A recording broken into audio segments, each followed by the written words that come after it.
दोस्तों, अगर आप भी शेफाली वर्मा, स्मृति मंधाना और एलिस पेरी को खतरनाक खिलाड़ी मानते हैं तो इस वीडियो को लाइक जरूर कीजिएगा। दोस्तों, शेफाली वर्मा की तूफानी बल्लेबाजी के बाद आया बेंगलुरु के गेंदबाज मोलेनिक्स का तूफान। जी हां दोस्तों, दिल्ली और बेंगलुरु के बीच खेले गए खिताबी मैच में दिल्ली की बल्लेबाज शेफाली वर्मा ने तूफानी बल्लेबाजी करते हुए बेंगलुरु के गेंदबाजों को परेशान किया। तो वहीं वापसी कर बेंगलुरु के गेंदबाज सोफी मोलेनिक्स ने बाकी गेंदबाजों के साथ मिलकर मैदान पर ऐसा तहलका मचाया जिसके चलते मैच काफी ज्यादा रोमांचक हो गया। तो आखिरकार कैसे शेफाली वर्मा की तूफानी बल्लेबाजी के बाद बेंगलुरु के गेंदबाजों ने मैच में वापसी कर मैच को रोमांचक बनाया, ये तो हम आपको बताएंगे ही साथ इस रोमांचक मैच की पूरी हाईलाइट का वीडियो भी हम आपको दिखाने वाले हैं। तो वीडियो को एंड तक जरूर देखिएगा। लेकिन उससे पहले आपको क्या लगता है, शेफाली वर्मा, स्मृति मंधाना और एलिसा पेरी में कौन खतरनाक महिला खिलाड़ी है? कमेंट में जरूर बताइए। दोस्तों, दिल्ली और बेंगलुरु की टीम के बीच महिला प्रीमियर लीग का फाइनल मैच आज दिल्ली के अरुण जेटली क्रिकेट स्टेडियम पर खेला गया, जहां पर इस मैच में दिल्ली की टीम की कप्तान मेग लेनिंग ने टॉस जीतकर पहले बल्लेबाजी करने का फैसला किया और गेंदबाजी के लिए बेंगलुरु की टीम को आमंत्रित किया। इस दौरान दिल्ली की टीम बिना किसी बदलाव के मैदान पर आई, तो वहीं बेंगलुरु की टीम एक बदलाव के साथ मैदान पर उतरी थी और इस दौरान श्रद्धा की जगह पर मेघना को टीम में खेलने का मौका मिला। इस दौरान दिल्ली की टीम की तरफ से ओपनिंग करने के लिए शेफाली वर्मा और कप्तान मेग लेनिंग की सलामी जोड़ी मैदान पर उतरी, तो वहीं गेंदबाजी की शुरुआत रेणुका सिंह ठाकुर ने की, जहां पर पहली ही गेंद पर बल्लेबाज ने गेंदबाज का सम्मान किया, लेकिन दिशाहीन गेंदबाजी के साथ एक रन देते हुए दिल्ली की टीम का खाता खोलने का मदद रेणुका सिंह ने की। लेकिन इस बीच दूसरी गेंद पर दिल्ली का पहला विकेट बाल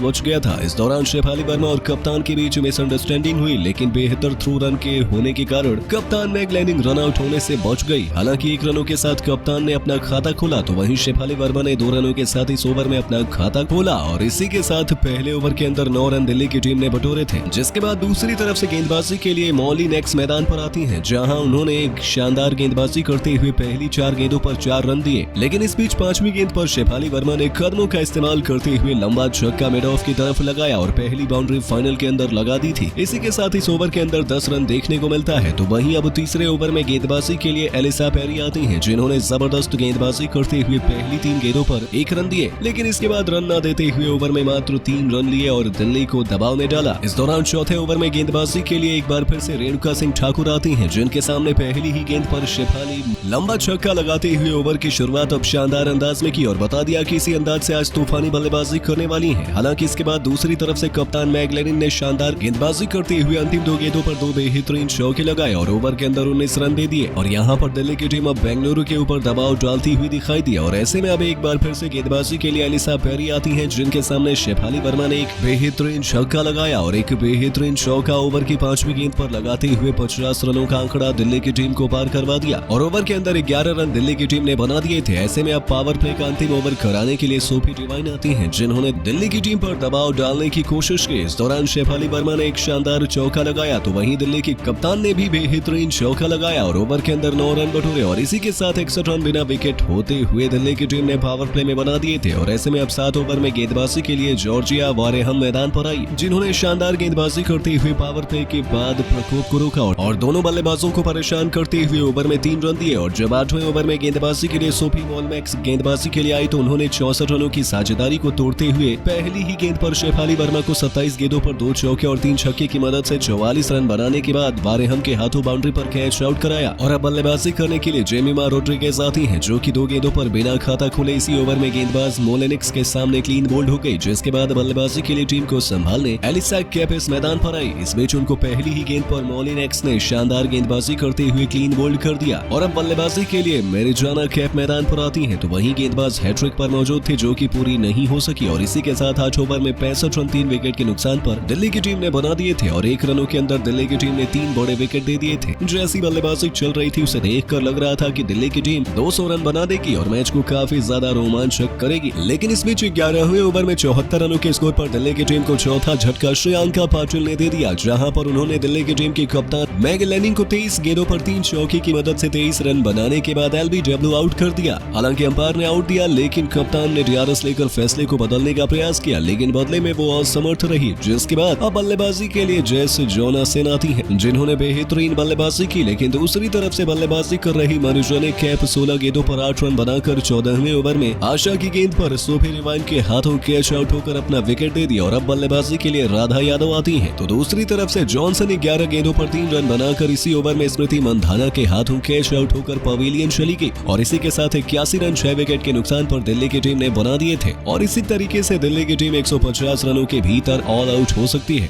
तो दोस्तों आपको क्या लगता है, दिल्ली की टीम इस फाइनल मैच में बेंगलुरु के खिलाफ जीत दर्ज कर पाएगी या नहीं? कमेंट में जरूर बताइए। दोस्तों अगर आप भी महेंद्र सिंह धोनी और स्मृति मंधाना को बेहतरीन खिलाड़ी और कप्तान मानते हैं तो वीडियो को लाइक जरूर कीजिएगा।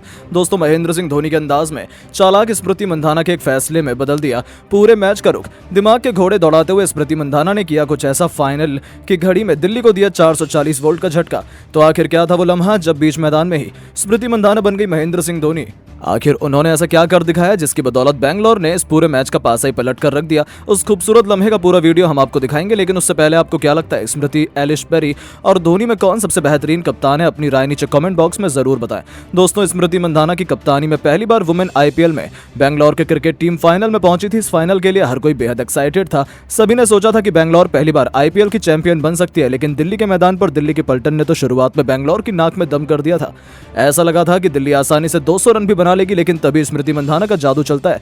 महेंद्र सिंह धोनी को अपना आदर्श मानने वाली स्मृति ने धोनी के ही खिताब से एक ऐसी चाल चली जिसके बाद तो पूरे मैच का ऐसा पासा पलटा कि पूरी दुनिया देखती रह गई। जी हां दोस्तों, दिल्ली के बल्लेबाज शेफाली वर्मा और मैग लेनिंग ने ओपनिंग करते हुए बेंगलोर के गेंदबाजों की बेरहमी से पिटाई की थी। खासतौर पर शेफाली वर्मा तो 200 के स्ट्राइक रेट से आगे बढ़ रही थी। 6 ओवर में ही उन्होंने अपनी टीम को 61 रनों तक पहुंचा दिया था और बेंगलोर को कोई सफलता हासिल नहीं हो पाई थी। एलिस पेरी से लेकर रेणुका सिंह ठाकुर, बेंगलोर के सभी गेंदबाज दिल्ली के सामने बेबस नजर आए थे। 7 ओवर बीत गए थे, दिल्ली ने 64 रन बना लिए थे, लेकिन बेंगलोर कोई विकेट हासिल नहीं कर पाई थी। स्मृति मंधाना हैरान और परेशान थी, लेकिन तभी मंधाना एक नई चाल चलती है। जी हां, उन्होंने अचानक से स्पिन गेंदबाज सोफी मोलिन्यू की गेंदबाजी में बुलाया, जो एक हैरानी भरा फैसला था क्योंकि उनकी बेहद पिटाई भी शेफाली वर्मा कर सकती थी। लेकिन फिर भी स्मृति मंधाना ने रिस्क लेना जरूरी समझा और फिर जो हुआ उसने तो स्मृति मंधाना को भारत का सबसे महान कप्तान बना दिया। जी हां, पहले ही गेंद पर सोफी मोलिन्यू ने सबसे खतरनाक दिख रही शेफाली वर्मा को चलता कर बेंगलोर की वापसी का ऐलान कर दिया था, जहां शेफाली एक बेहद ही खराब शॉट खेलकर मोलिन्यू के जाल में फंस गई और मोलिन्यू ने स्मृति मंधाना की बात मानकर अपनी टीम की वापसी करवा दी। लेकिन दोस्तों इतना ही काफी नहीं था। मोलिन्यू उसके बाद दौड़ते हुए अपनी कप्तान के पास जाती हैं और उनसे टिप्स लेती हैं। स्मृति ने भी उन्हें बताया और उसी हिसाब से फील्ड सेट करवाई और फिर अगली 2 गेंद पर ही मोलिन्यू ने पहले जेमिमा रॉड्रिक्स को बिना खाता खोले पवेलियन का रास्ता दिखाया, तो फिर बल्लेबाजी करने उतरी एलिस कैप्सी को भी क्लीन बोल्ड कर मोलिन्यू ने न केवल 3 गेंद में 3 विकेट लिए बल्कि अपनी कातिलाना गेंदबाजी से पूरे मुकाबले की दिशा ही पलट दी।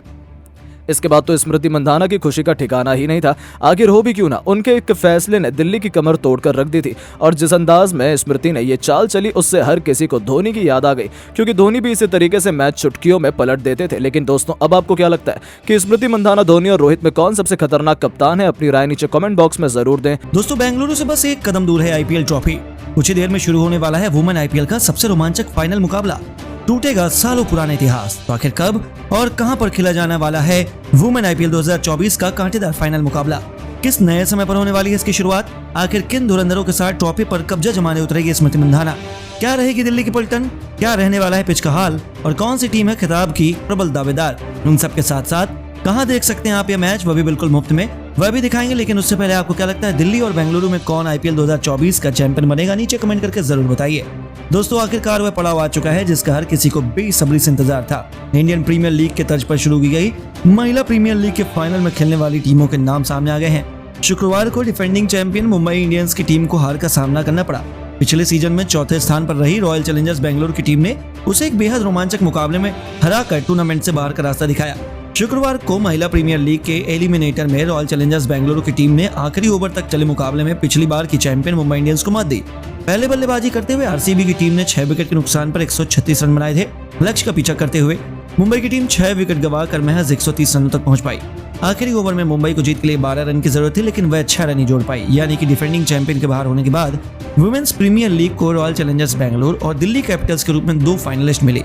दिल्ली ने पॉइंट्स टेबल में नंबर 1 पर रहते हुए डायरेक्ट फाइनल में जगह पक्की की, जबकि तीसरे नंबर पर रहने वाली आरसीबी एलिमिनेटर में दूसरे नंबर की मुंबई इंडियंस को हराकर फाइनल में पहुंची। इसके बाद अब टूर्नामेंट का खिताबी मुकाबला 17 मार्च रविवार को खेला जाएगा।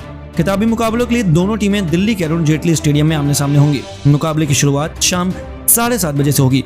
फाइनल को लेकर फैंस उम्मीद लगा रहे हैं कि आरसीबी की पुरुष टीम जो काम 16 सालों में नहीं कर पाई, वो काम महिला टीम दूसरे साल या दूसरे सीजन तक। रॉयल चैलेंजर्स बेंगलुरु की टीम इंडियन प्रीमियर लीग में हर बार खिताब जीतने की प्रबल दावेदार बनकर टूर्नामेंट में उतरती है, लेकिन अब तक उसका सपना अधूरा ही रहा है। विराट कोहली की कप्तानी में टीम के ट्रॉफी जीतने का सपना पूरा नहीं हो पाया। महिला प्रीमियर लीग में स्मृति मंधाना की कप्तानी में टीम यह कमाल कर सकती है। यानी फैंस उम्मीद लगा रहे हैं कि पुरुषों से पहले आरसीबी की महिला टीम खिताब जीत जाए।